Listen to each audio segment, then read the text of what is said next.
Alright, so good day, sir.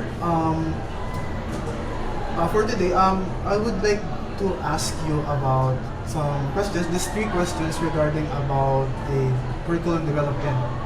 So, for the first question, sir, we are currently student teachers that would want to be a future educator.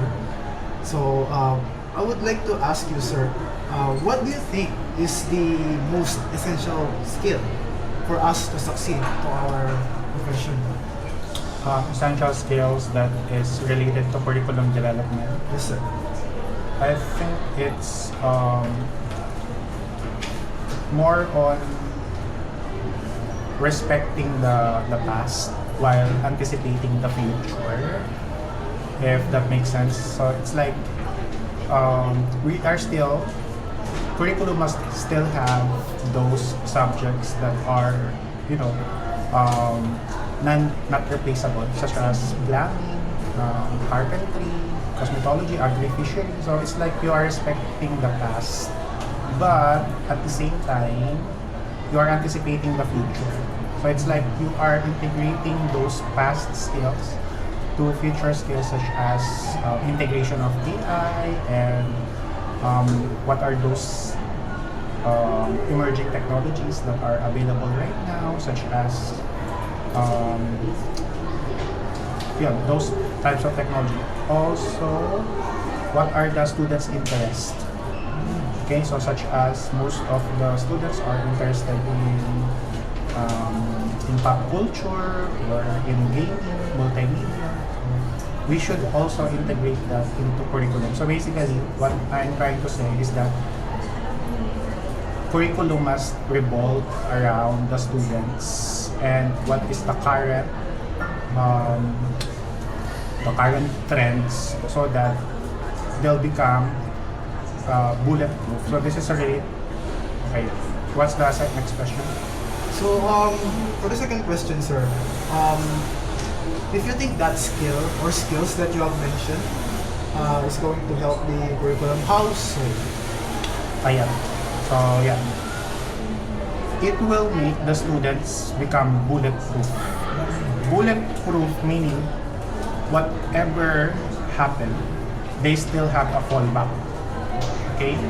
So if you respect the past while anticipating the future, you will still be able to make the students that are graduate of that program be invincible. What they learn from that curriculum will not become obsolete easily.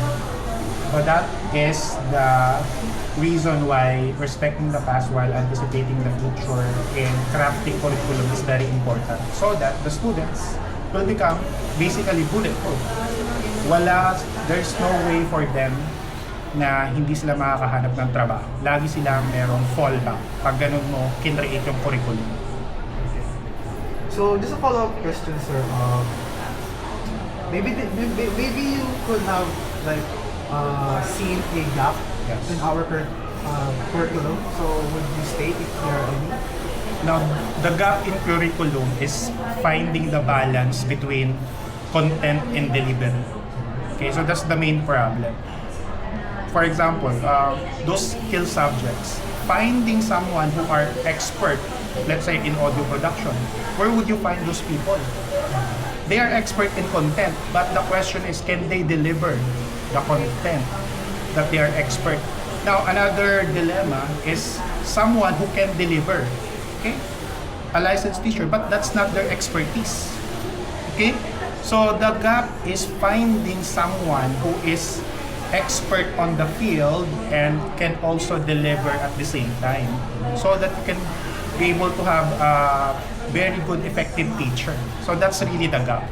Sometimes we prioritize the delivery and to follow, just the content is just to follow, which is a big gap, because the tendency is you will experience instructor that are not expert on the field.